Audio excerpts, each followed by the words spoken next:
Fish Venkat అనారోగ్యంగా ఉన్నప్పుడు అదేవిధంగా మరణించాక ఇటు ఇండస్ట్రీ నుంచి ఎవరు కూడా ఆదుకోలేదు. కానీ బయట మాత్రం అనేక విమర్శలు చేస్తున్నారు. 1000 కోట్ల డబ్బులు వచ్చాయంటూ కూడా ఇవన్నీ చేస్తున్నారు అంటూ కూడా ఒకవైపు కుటుంబ సభ్యులు పెద్ద ఎత్తున ఆవేదన వ్యక్తం చేస్తున్నారు. ప్రస్తుతం మనతో పాటు ఫిష్ వెంకట్ సతీమణి ఉన్నారు, వారితో మాట్లాడదాం. అమ్మ, అన్న మరణించిన రోజు కూడా ఇండస్ట్రీ నుంచి ఎవరు పెద్దవాళ్ళు కూడా రాలేదు, తర్వాత ఎవరైనా ఫోన్ చేశారా ఏంటి? ఎవ్వరు రాలే, అప్పటి నుంచి అదే చెప్తున్నా. ఎవ్వరు ఇంటర్వ్యూ చేసినా అదే చెప్తున్నా. ఆయన ఫ్యాన్స్ మాత్రం హెల్ప్ చేసారు కానీ ఎవ్వరు సినిమాలలో చేయలేరు. లాస్ట్ పవన్ కళ్యాణ్ కూడా ఒక 2 లక్షలు ఇచ్చారు. ప్రతి దాంట్లో నేను చెప్పిన ఇచ్చారు 2 లక్షలు పవన్ కళ్యాణ్ ప్రతి దాంట్లో చెప్పిన. ఇస్తే ఇచ్చిదనే చెప్తాం కానీ ఒకటి ఇలా అని చెప్తాను. ఒకళ్ళంటారు 50 లక్షలు ఇచ్చారు అన్న, ఒకళ్ళంటారు 50 లక్షలు, ఒకళ్ళు 70 లక్షలు ఇచ్చారు. ఇంకా శ్రీనివాస్ యాదవ్ అన్న అల్లుడన్న మాకు ఆయన ట్రీట్మెంట్ చెప్పించింది. 18 లక్షలు అయితే రూపాయి తీసుకోలే. 18 లక్షలు అయితే ₹1 తీసుకోలేడు అమ్మ. ఆయన మంచి చేసినట్టే వీళ్ళు మంచి చేసినట్టు. మీరే చెప్పండి అమ్మ. ఇంతమంది అంటారు నేను ఇచ్చిన.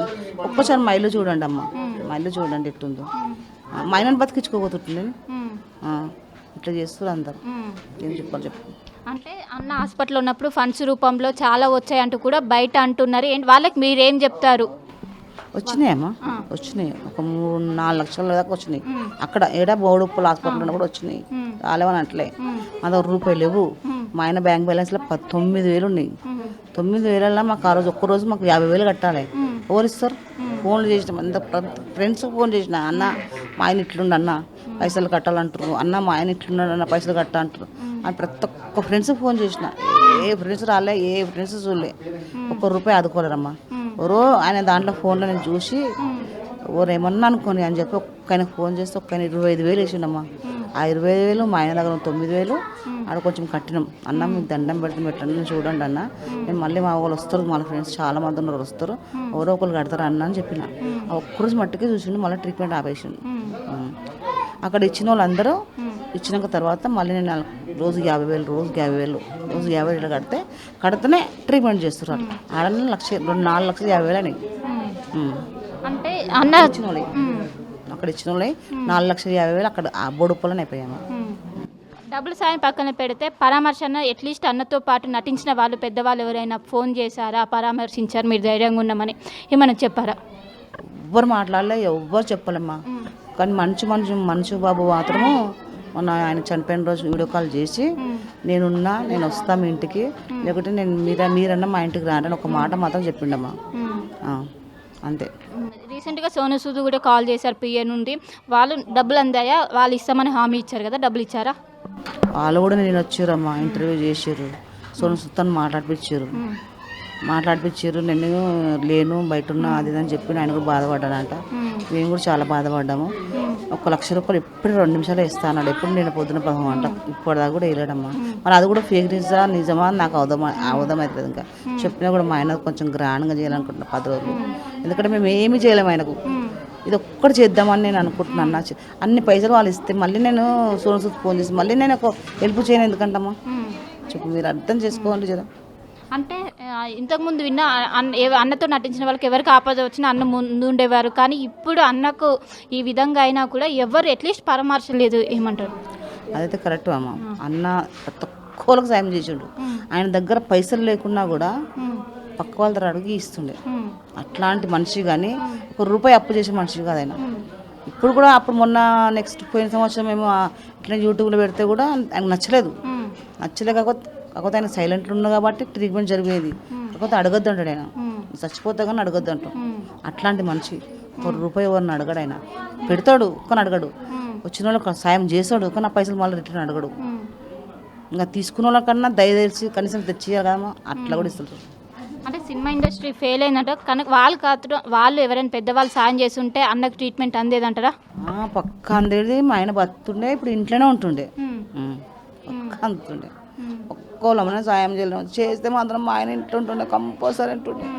అందరు పెద్ద దిక్కు మా ఆయన్నే. మా ఇంట్లో అందరు గొప్ప వాళ్ళు ఎవ్వరు లేరు. మా తమ్ముళ్ళైనా, మా ఇక్కడైనా, మా చుట్టాల అక్కడ చుట్టాలైనా ఇక్కడ చుట్టాలైనా గొప్ప వాళ్ళు ఎవ్వరు కాదు. ఎప్పుడు వాళ్ళు చేసుకుంటేనే అప్పుడు బతికేటోళ్ళు అందరూ.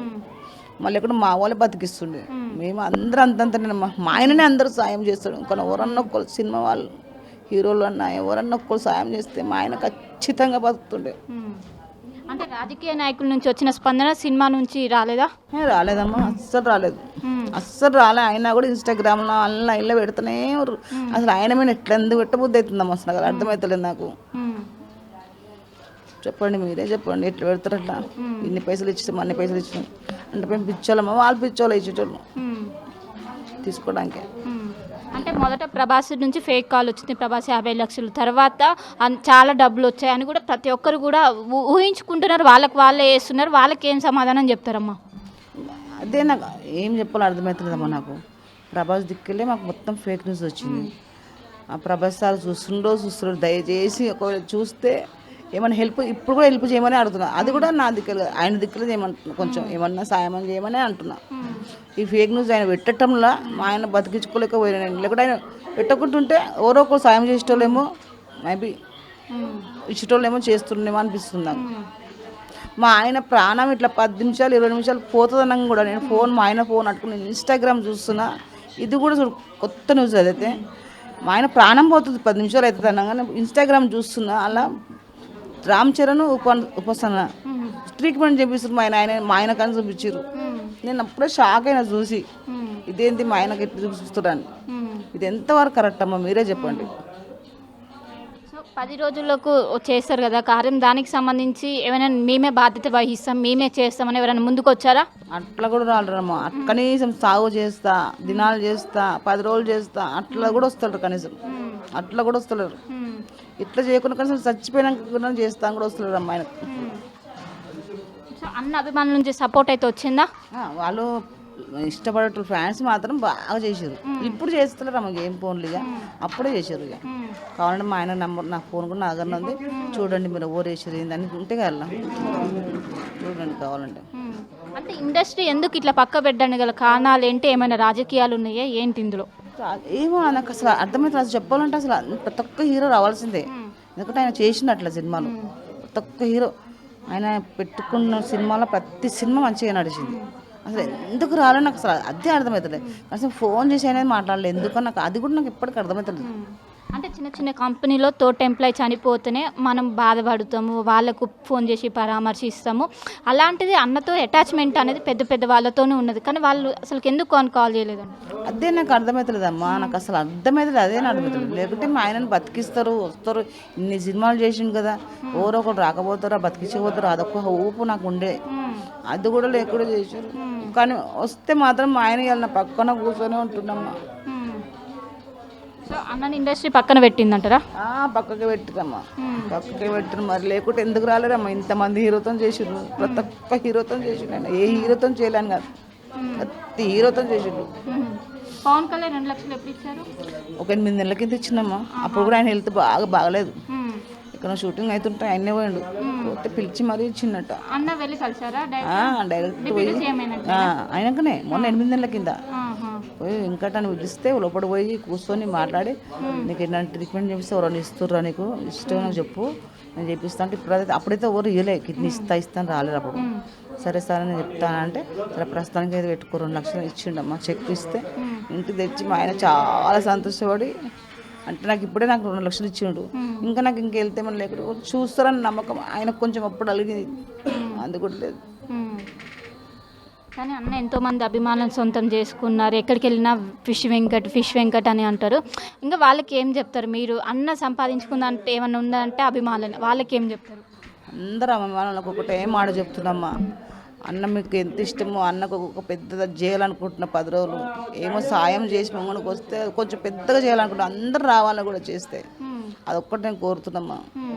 సో సోను సూద్ నుంచి అయినా సహాయం అందుతుందని ఎక్స్పెక్ట్ చేస్తున్నారా, లేకుంటే అది కూడా అయిపోతుంది? ఏమో మరి, నాకు ఆయన సోను సూద్ మాట్లాడితే నాకు నమ్మకం వచ్చింది ఇస్తాడని. మరి ఇంతవరకు అయితే వేయలేడమ్మా, మరి ఇస్తాడా మరి ఏందో నాకు తెలియదు. ఇక మంచి మనోజ్ హెల్ప్ చేస్తా అన్నాడా?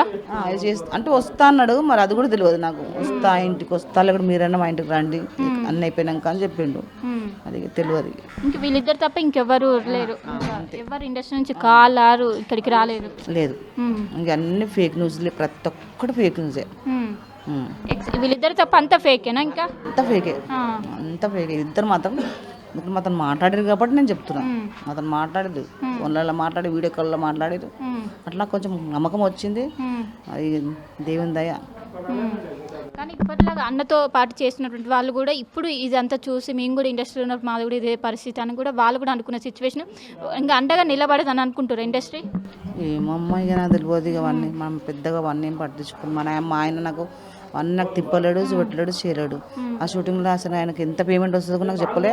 ఏ రోజున ఆయన అడగలే, ఏ రోజు నాకు చెప్పలే, ఏ రోజున అడగలే. అన్నీ చూసుకుంటుండే ఆయన్నే.